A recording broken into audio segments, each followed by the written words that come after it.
start to put tension on my string drawback, I was like, okay, I'm gonna smoke. It's him. You can look at the horns when he's dead. I'm in the zone. Let the arrow go is perfect. When they lose their front shoulders, that's how you know they're smoking. Went about 5-10 more yards. He probably went 20 yards total. Kept them, we tried getting back up. I saw him pull up. We rushed 40 years rods that night. We got like 156 and something like that, and then the next day we came up to 153 even. You're listening to the Whitecat Outdoors podcast, bringing you to the table where we talk about the outdoors.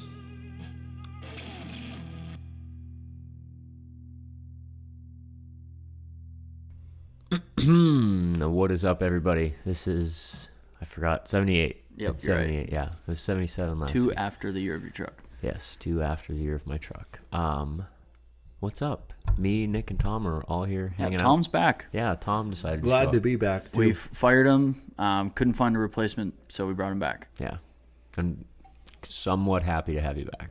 Yeah. I heard ratings tanked last week. Is that what you heard? They were down. Everyone missed you. Yeah, they did. We had so many people in the comments telling us they missed Tom. Yeah. Not surprised. Mm-hmm. So this week, I'll be honest, feeling a little flustered right now. Tom and I are getting ready to leave for Gatlinburg, un-outdoor related. Apparently, big time bear country down there, so maybe see some bears down there. But Tom and I are heading to Gatlinburg in less than 12 hours. Less than 12. Actually 9 hours. Nice. Guys, What is there's a there? deer out there. No way. Yeah. That's wild. Right outside the window. Yep, there is. Definitely is. Anyway, so in about 9 hours, Tom and I are taking the 9-hour drive to Gatlinburg. We were supposed to talk to Luke about some walleye fishing, but Luke's also going to Gatlinburg. Things just piled up and couldn't make it tonight. So we're still going to crank out an episode, though. We're going improv a little bit. I guess first, let's hit with the big news. Second annual Whitecat Palooza. Huge news. Is coming in. So take a little time to talk about this, hype it up a bit. Yeah. I mean, if you Messages for deets. Yeah. So the Whitecat Palooza is basically just a celebration of you people and us that we do once a year. So this is our second year doing the Whitecat Outdoors gig for everybody. So this is the second annual Whitecat Palooza. We do a huge weekend-long a palooza is an exaggerated party, and that's exactly what it is.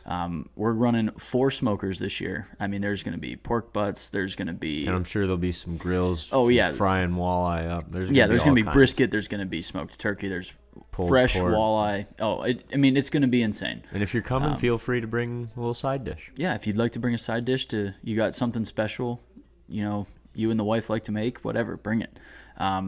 There's going to be tons of room for camping. We encourage camping because it's a whole weekend long event. Mm-hmm. So, I mean, actually, other than that too, we got the cornhole tournament from Made by Modder. He's putting on a huge cornhole tournament for us with some badass cornhole boards. If you guys have been following along on the gram, mm-hmm. They look sweet. When Luke sent us the picture, I was like, wow. Man. Blew me out of the water. Yeah, they're sharp. Which, not surprised that Brad was able to deliver on that, just because I've seen some of the work he's done on some other cornhole boards. So, so go check him out. Made by Modder. Check him out on Instagram. He makes some really sweet stuff. Yeah, the best cornhole boards I've ever seen. And with every purchase of cornhole boards, you get a premium set of bags. Yeah. Which, I'll tell you what, not a whole lot of places are doing that. Yeah. Actually, I don't think anybody is. It's a real sweet deal. So, tell you, it's pretty cool seeing our logo on something else, like besides our own merch. Yeah. I was pretty stoked about that. So definitely. Come on out, play some cornhole, drink some beers, eat some food. Good. Yep. Party starts 1 o'clock. So it's actually last weekend of July. I guess we should probably throw that out there. July 31st. Yeah. That's the Saturday. Yeah. Oh, okay. Yeah, whatever. Last weekend of July. 1 o'clock on Saturday. Come on out, set up your tents, get registered for the cornhole tournament, kicking that off about 3 o'clock. Party goes pretty much all night long.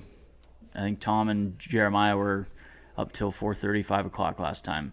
I watched Jeremiah go to bed. I think I was like the last one. I was think sitting by the Frank's fire in a Frank's lawn still chair. asleep in a lawn chair by the fire. It was a good time. Walleye was cooked at 1 a.m.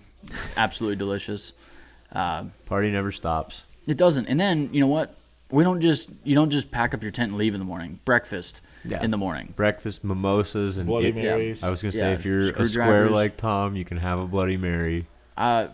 Cross my fingers, might even be able to drink by the Palooza. So Oh man, could could get wild. That'll be real exciting. 3 months sober. You're and then- afraid of relapsing? Yeah, I am. Just one sip and you're back to your old ways. Could be right back into the hospital. Yeah. No, but I mean that's like I said, it's a huge party. I mean, free Whitecat koozies. I forgot about that. There's just so many good things that go on with the Palooza that it's hard to hit them all without having them in front of me. So it's gonna be a good time. these are limited edition koozies that you cannot get anywhere but the Palooza. Yeah. I want to make that clear. Like you can't just order these online. You have to be at the Palooza. Yeah. Collect them all. So it'll be different ones every single year. Mm-hmm. But just like Tom said, Is message the us. difference going to be like second annual, third annual. fourth? No, we're switching up colors. Oh, Getting real wild. Getting crazy. I was thinking maybe 5-year anniversary we might be doing some like those real thick foam ones. The old style ones. Those are pretty dope. Those are really sweet. So actually, they're also going to be our sponsor NT Brewing. They're providing a ton of beer. Perfect. So that's pretty wild. I heard that they're maybe going to be doing a special batch of summer shandy for the party. I'm excited for that. Yeah. There's just a lot of good shit going on for that party, and we would love it if you guys would join us. So message us for the deets. It's up in Northwest PA. When you message us, we'll give you the exact coordinates. We don't like giving those out on the podcast. Yeah. So other than that, we will jump into the meat of the podcast, which is food plotting, because that should be in full swing right now for everybody. Yeah. If you're playing most food plots. people probably have them already like done. Yeah, done. But there's also a few, like if you're doing late season food plots. And I guess this is kind of like a lesson learned kind of episode on food plots, because I think me and Tom and you learned quite a bit this year when it comes to food plotting, because I think we really stepped up our game when it comes to We definitely did food. a lot more this year. nearly 10 acres of food plots this year versus, probably Two, two. three. Yeah, a new piece of equipment really helped with that. The mule really sped things up. But I guess I want to turn it over to Tom here. He's been pretty quiet. He came up with a beautiful idea for spreading fertilizer for all you guys that hate spreading fertilizer. Tom made it enjoyable. And you don't have the money to buy like an actual broadcast spreader for the back of a tractor. Yeah. If you can't afford a whirlybird, this is for you. So I got this idea after I spread 4 bags of lime in a food plot, and More than that, Tom. We had already done other food plots. Well, this year. This year. So years of spreading fertilizer and lime by hand. we're spreading it in like freshly rototilled dirt With those nice plastic wheels. Yeah, and it gets hung up. The wheels quit spinning. You end up tipping your spreader over, and it's just a mess. And we got a mule. Money missing off the dresser, and your daughter's not. I've seen it. I've seen it 100 times. So anyway, I spread 4 bags of fertilizer the old school way. I'm sorry, lime. And I'm like, this sucks. Like, I don't want to do this anymore. And I'm looking at this pile of 16 bags of fertilizer that I have to spread. And I'm like, no, Not doing it. this isn't going to happen. And like, you ever get like an idea where you're like, This'll if this never works out, it's going to be great. But odds are, I'm certain it's not going to work. yeah, this was one of those ideas. And I'm like, Nick, we're going to try something. I'm just going to grab a hold of the spreader, sit on the tailgate of the mule backwards, hold the lever, and you're just going to drive me around the food plot, and we're going to spread fertilizer that way. And he's like, well, we'll give it a try. I don't know if it's going to work. Well, it worked, and it worked beautifully. Yeah, we did it a lot. Yeah. And it literally, the food plots up in Clymer, it cut us from like 3 days of food plotting to half a day. Yeah, we used to have to make it a 2-weekend deal. Yeah. We'd go up Friday, 2 weekends in a row and do it. And like you said, we were done And we in half doubled a the day. amount of food we did in Clymer More than this year. Mm-hmm. Yeah.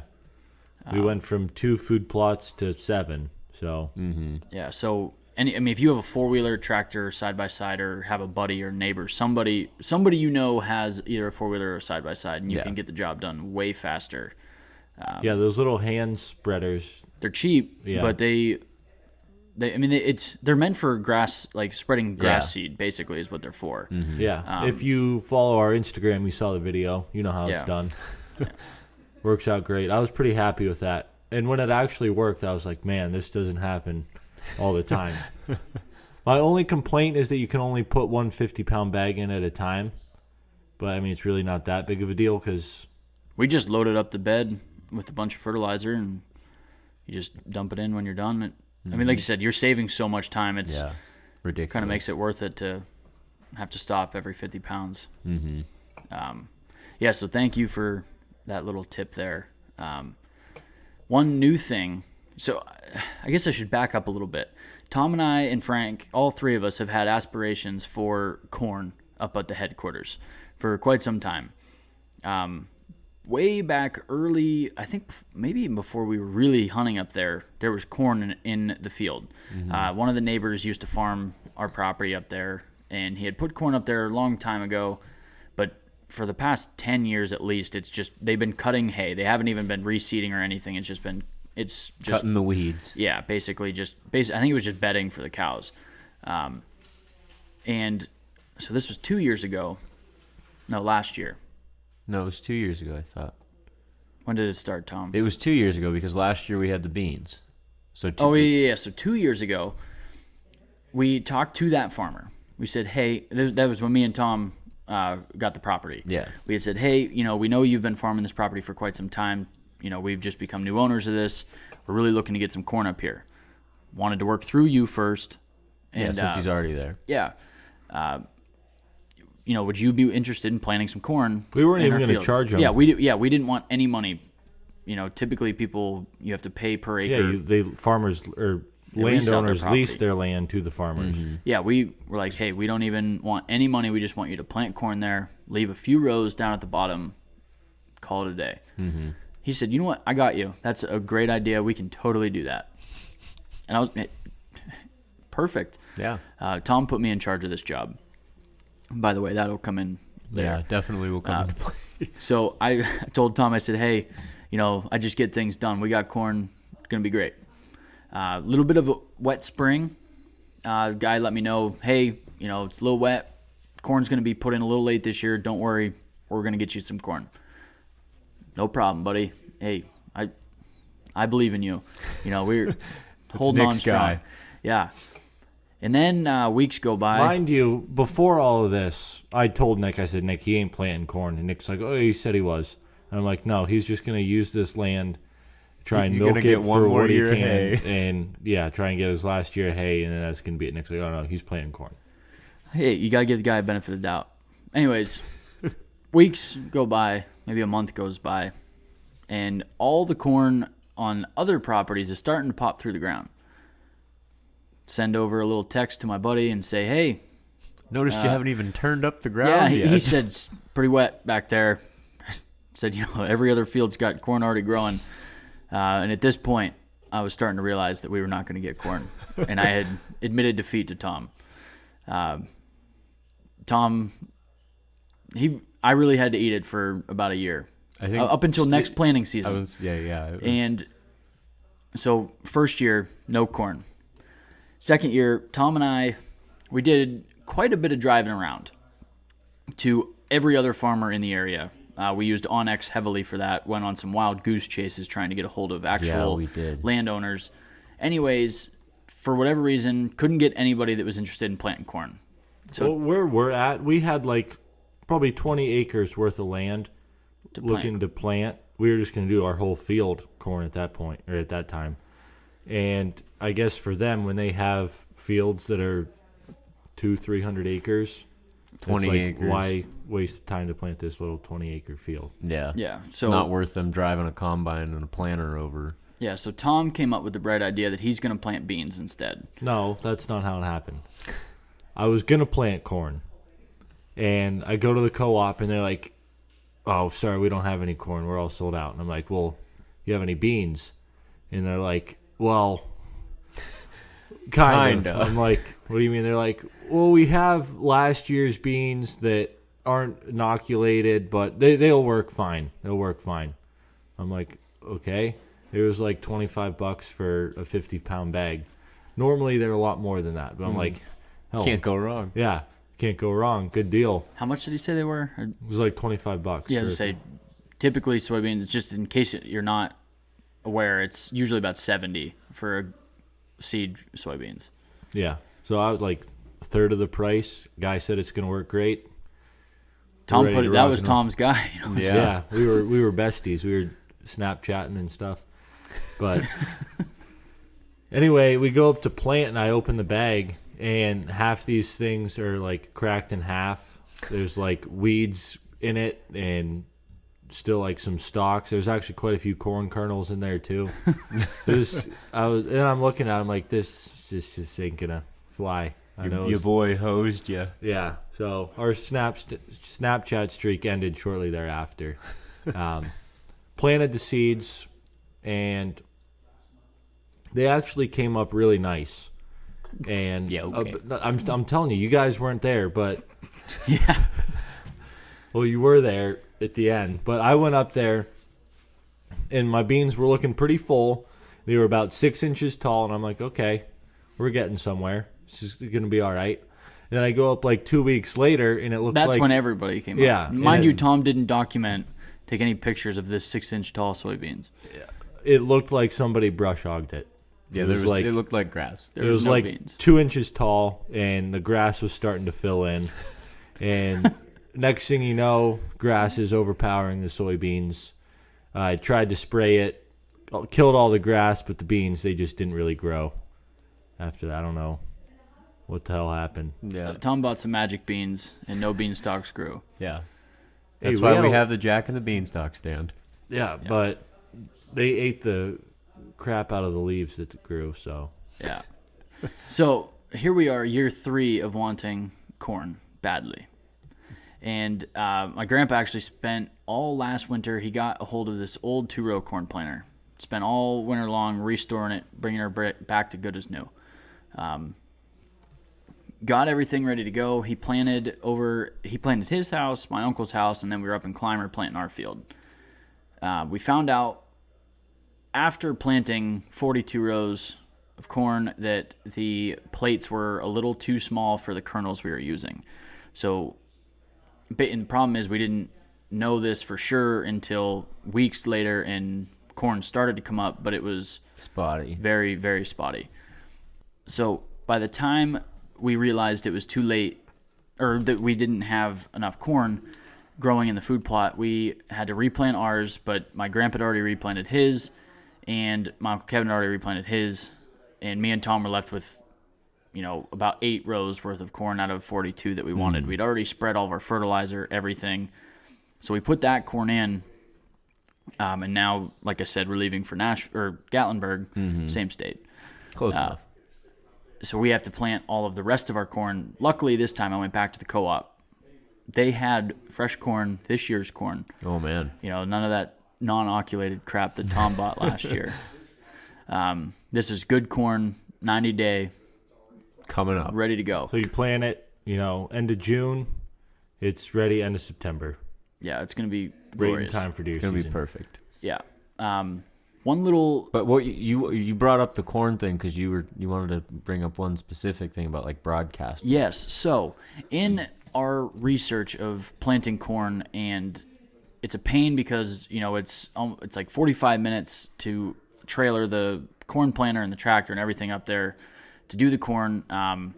And with my grandpa planting all his stuff, my uncle doing his, like it's hard to hit everything at the right time, logistics wise, and with weather as spotty as it can be in this area. Yeah, you never know when you're going to be able to plant. Tom and I were talking, I think on the other day we were on the way out somewhere, and I had mentioned that I had heard back a while ago that you could broadcast corn. Tom said, no, you can't. But when you said it earlier, I was like, that doesn't really sound like a phenomenon. Like, I'm sure it'll grow, but... So Tom and I hit to Mr. Farmer Google, and he says you can broadcast corn. The reason that it's planted in rows is to make harvesting easier. Now, we don't have any experience with this, so I can't say that it works or not. My biggest concern is making sure that your corn is properly spaced so it grows good ears, but not so far that it looks spotty. Yeah. I don't know how sensitive they are. I've seen cornfields that got planted too close and they don't grow ears, but I don't know. I know that you're supposed to be 5-6 inches apart, 4 to 6-ish, Tom. That about right? Yeah, I know some people for planting them for deer hunting will plant them even as far as 10 to 12 inches apart. They get a lot bigger ears. Well, so what I'm getting at is I wonder how if you can do it from 4 to 6 or out to 10 to 12, I think broadcasting should be just fine. I guess that would depend on how you're broadcasting. If you get them too close, then you might Yeah, hose so I yourself. think it's going to be a little bit of a learning curve. Yeah. But something we're going to play with next year in a smaller plot that we have one plot that we don't hunt. It's more just for looks up by the barn that we just kind of observe, give the deer a little safe space. We're going to attempt to broadcast some corn there. If I would do broadcast it differently in 2 different spots in the plot, just to see how it grows. If you open it way up through this half acre and then close it down for this half acre, or however big the plot is. We could do that for sure. But I do want, if anybody's got any experience with this, I'd love to hear about it, just because I'm curious. Because it would save a ton of time. Before you waste a bunch of corn. Yeah, well, because corn's $170 a bag. Yeah. The other thing that's Tom and I have tossed around the idea of buying a corn planter. So that would save us a ton of money if it could be successfully broadcasted. Yeah. Because we've got a little seed spreader that works wonderfully, and I think that was $40. Yeah. So a lot cheaper than a planter. Yeah. Because I was already shopping for a corn planter, and one that needs work is $1,000. Yeah. And to get one ready to rock, it seems like they're $3 to $5. And it's ugh. Yikes. So, other than that, I think I bet that's just because right now we're looking in the heart of planting season. You look at in December. Could be right. I know I am. All right. He's a salesman. He knows what he's talking about. Yeah. Sell me this pen. That was the middle finger for all you listeners. Other than that, I think that's about it for. Our radishes and turnips are already starting to come in. The radishes are really taking off. Really? Oh yeah, big time. Nice.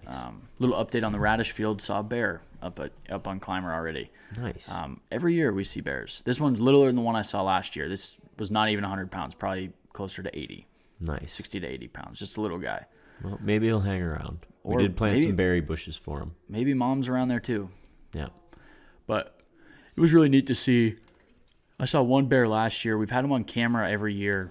But it was neat. I was with Tom and his girlfriend up there. I was like, hey, there's a bear up there. And we were 40 yards from him out in the food plot. It was pretty neat. Really, that's cool. Yeah. But yeah, that's pretty much wraps it up. Apologize for a shorter podcast, but like you said, we were kind of not really prepared. Yeah. You guys are about to leave, so. But we've had recommendations for some people want them, these quick, snappy podcasts. So maybe, 15 minutes. Got to shorten it up. We're actually a little bit over the 15-minute mark, but I guess here's a little taste of that. A little bit shorter than usual, not quite 15 minutes. But if that's something you're into, if that trips your trigger, let us know. Maybe we'll start dicing them up a little bit and just quick, bam, bam, bam, a little different flavor for you. Yeah. It's been a while. On that note, everybody enjoy your weeks. Get your food plots in and make sure you guys are all getting outside.